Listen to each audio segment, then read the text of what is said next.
Olá, muito boa tarde a você conectado conosco aqui pelo Notícias Agrícolas. Está começando mais um boletim de mercado, obviamente mostrando o encerramento das negociações lá na Bolsa de Chicago.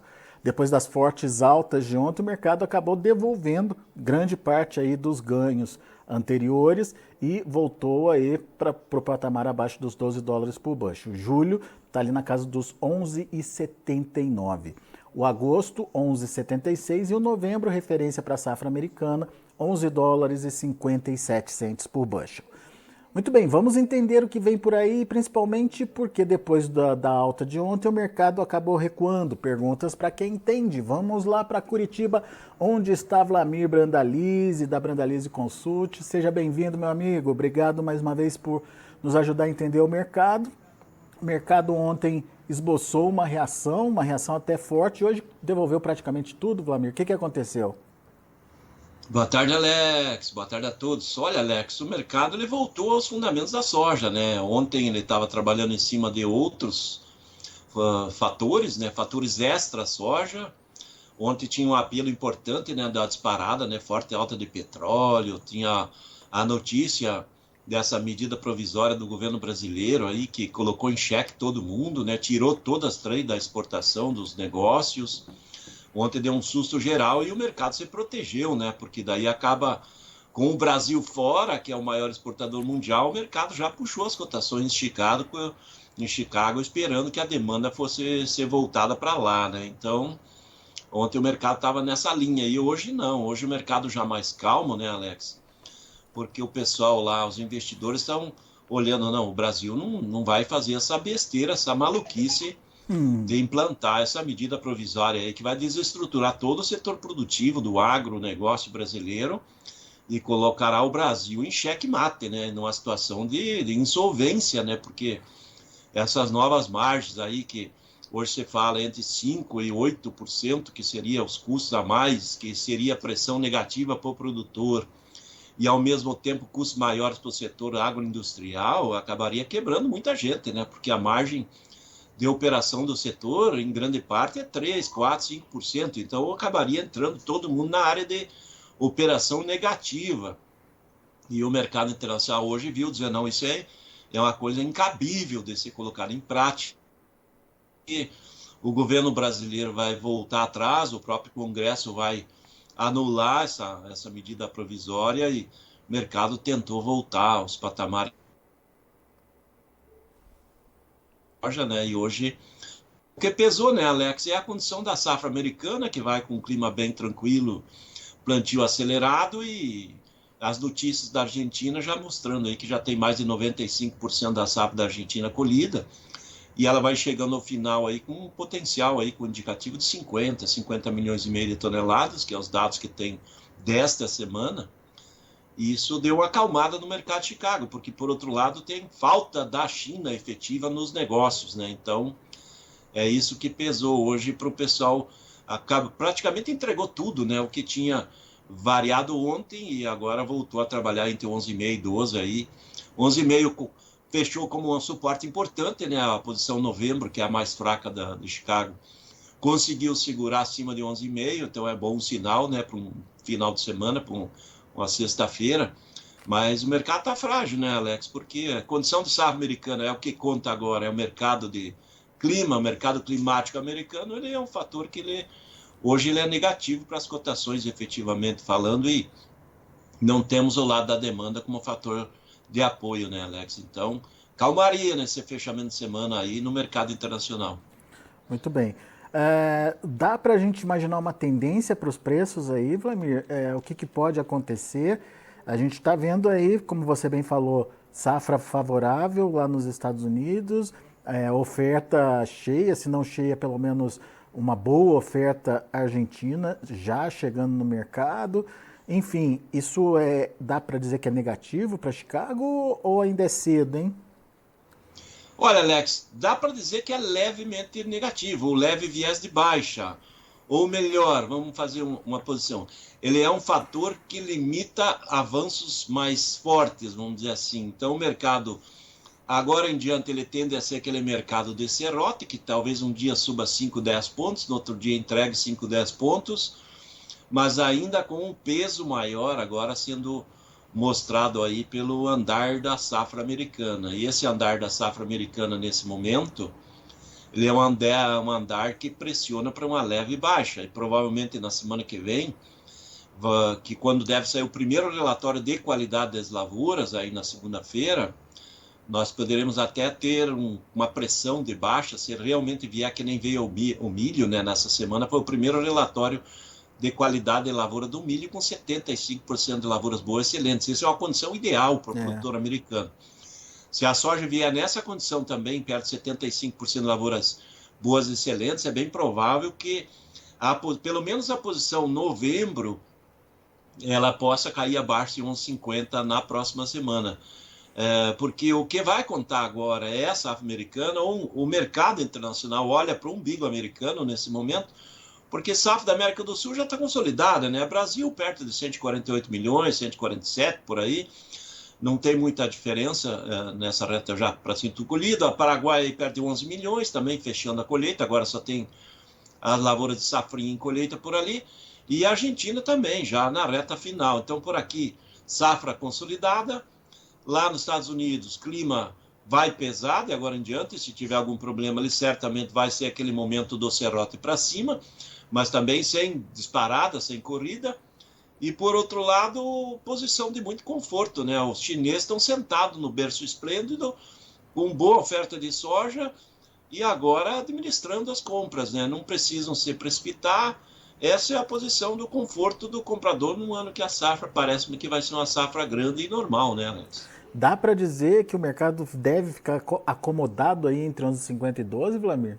Por enquanto, sim, provavelmente sim, nessas próximas semanas ele tende a ficar por isso, porque o 12 já, com exceção de ontem, né, que teve essas notícias bombásticas aí, que coincidiu, né, fatores aí de petróleo e aqui no Brasil, então ele trouxe uma coisa nova. Se não tiver nada de novo, ele vai ficar dentro dessa janela aí a maioria dos meses, 11,5 a 11,80, né? Nem chega perto de 12, porque provavelmente o 12 é uma resistência forte, ele vai ficar abaixo, e o 11,50 em princípio vai ser um suporte para a maioria dos meses, com exceção do novembro, que ele é um suporte frágil e ele pode ser perdido, mas os demais é mais ou menos dentro dessa janela, 11,5, 11,80, vamos dizer assim, né, Alex? Muito bem. Ô Vlamir, de Brasil, hein? O que a gente tem que olhar aqui para o Brasil? O que a gente tem que prestar atenção? Olha, Alex, Brasil, tivemos uma semana de poucos negócios, já era previsto, né? Porque o mês de maio foi um mês de muito negócio. Nós negociamos bastante no mês de maio. E agora era previsto que o produtor vendeu em maio, e agora estava esperando que o mercado fosse melhor agora em junho.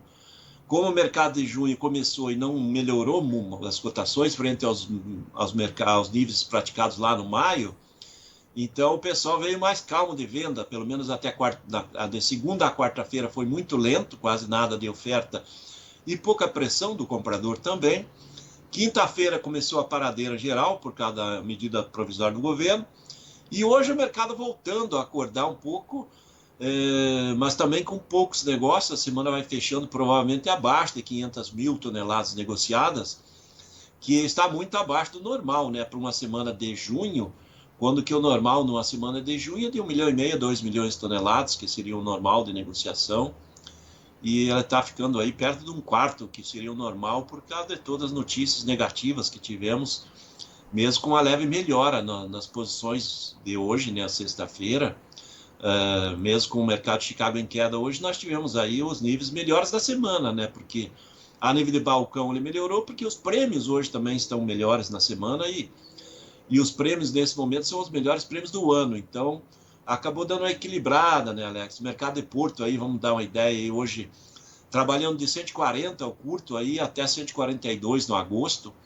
também aí dentro do melhor momento da semana, não os melhores momentos, tá longe aí, né, chegou a trabalhar até 145 no melhor momento de maio, e hoje ele no máximo paga aí uns 142 e ele está tendo um suporte importante aí nas posições dessa sexta-feira, baseado nos prêmios que melhoraram, né? Os prêmios estão melhores aí, mas sem grande pressão de negócio, semana fechando bem calma. Pois é, essa falta de negócios, ela acontece por uma postura do produtor ou também por conta dessa incerteza que se criou com a medida provisória aí do PIS/COFINS, Vlamir? Nos dois lados, né, Alex? O produtor já vinha para ser um mês aí de vendas menores, né? Porque o produtor fez caixa que ele precisou em maio, agora em junho normalmente a necessidade de caixa é um pouco menor e daí ele deixa para vender geralmente depois da segunda quinzena, que é um período que às vezes quando tem algum problema climático americano depois do dia 20 de junho, ele começa a expor ao mercado de Chicago problemas se a safra americana tiver problemas. E aí há a reação das cotações, porque historicamente, né, Alex, as cotações melhores da soja e do próprio milho lá em Chicago, se a gente pegar uma média histórica de 40 anos, nós vamos ver que os melhores momentos de Chicago, tanto para soja como para milho, ele coincidentemente ele acontece depois do dia 20 de junho até o dia 10 de julho, que é o momento de definição da safra americana. Então, nessa janela que historicamente Chicago tem as melhores posições. Então, se o produtor já, boa parte, sabe dessa posição que é o meio do ano ali, que é aquela transição, se tiver clima com seca, com calor extremo, aí o mercado reage em Chicago e aparecem oportunidades. Então, o produtor já vinha com a ideia de pensar vender depois da segunda quinzena do mês. Então, já tinha vendido antes, agora já não esperava vender no começo do mês. Então, é pouca oferta do vendedor, produtor também pouca oferta, e pouca pressão do próprio comprador, que já vinha bem coberto aí, né? Então, os compradores também já estavam bem programados aí para o curto, médio prazo, e já pensando que a partir de setembro, outubro, o volume de navios nos portos brasileiros para a soja vai cair bastante, né? Dá para ver que o próprio volume previsto para esse mês de junho pela ANEC já é bem menor de embarque do que foi o mês de maio, né? Então, mercado já olhando que vai começar a acomodar, então, calmaria, né, Alex? Era uma expectativa de calmaria e isso veio se consolidar, mas com um freio maior em cima dessa crise que o próprio governo brasileiro acabou fazendo, né? Muito bem. Vlamir Brandalize, meu caro, muito obrigado mais uma vez pela participação, muito obrigado por estar aqui com a gente, nos ajudando a entender um pouco mais o mercado. Volte sempre, Vlamir. É isso aí, Alex. Um bom final de semana a todos e vamos em frente. Não dá para se entregar aí que o mercado ainda vai trazer oportunidades, só que as janelas cada vez vão ficar mais apertadas. O produtor, quando der o cavalinho encilhado, aproveitar, né, Alex? É isso aí. E principalmente ir adiantando safra nova também, né, Vlamir?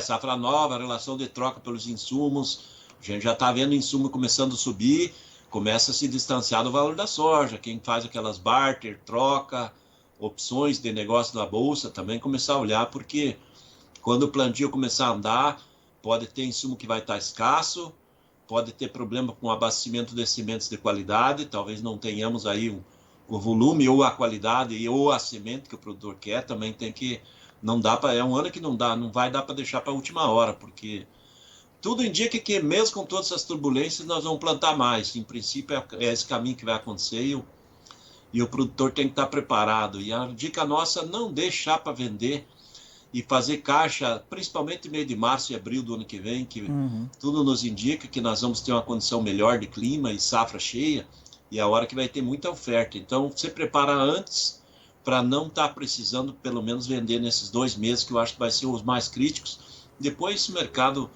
ele se arruma por conta e certamente vai dar condição para o produtor seguir em frente, né, Alex? É isso aí, Vlamir. Obrigado, meu amigo. Volte sempre. Isso aí. Um abraço, até a próxima. Até. Tá aí Vlamir Brandalize, da Brandalize Consult, aqui com a gente, trazendo as informações do mercado. Vamos ver como fechou Chicago para soja, milho e trigo, de olho na tela. Julho, 11 dólares e 79 centes por bushel, caiu quase 21 pontos, 20 pontos mais 75. Agosto, 11 dólares e 76 centes por bushel, queda de 16 pontos mais 75. Setembro, 11 dólares e 55 centes por bushel, perdendo 12 pontos. E o novembro, queda de 9 pontos mais 25 a 11,57. Portanto, mercado ali entre 11,50 e 11,80, como disse o Vlamir, podendo até ter como resistência aí os 12 dólares por bushel. O julho, para o milho, 4 dólares e 48 centes por bushel, 3 pontos e 25 de queda. Setembro, 4,54, perdendo 3 pontos. Dezembro, 4,67, perdendo 2 pontos mais 25. O março de 25, 4 dólares e 79 centes por bushel, queda de 2 pontos. A gente tem também o trigo, que fechou com 12 pontos de queda no julho, a 6 dólares e 27 centes por bushel, perdeu 12 pontos e meio no setembro, fechando a 6 dólares e 49 centes por bushel. Dezembro fechou a 6 dólares e 76 centes por bushel, caindo aí 11 pontos mais 25, e o março 6 dólares e 97 centes por bushel, queda de 10 pontos mais 25. São esses os números já de fechamento do mercado desta sexta-feira. A gente vai ficando por aqui. Daqui a pouco a gente volta com outras informações e mais destaques. Tem muita informação ainda no Notícias Agrícolas para que você continue sendo o produtor mais bem informado do Brasil. Notícias Agrícolas e informação agro-relevante e conectada.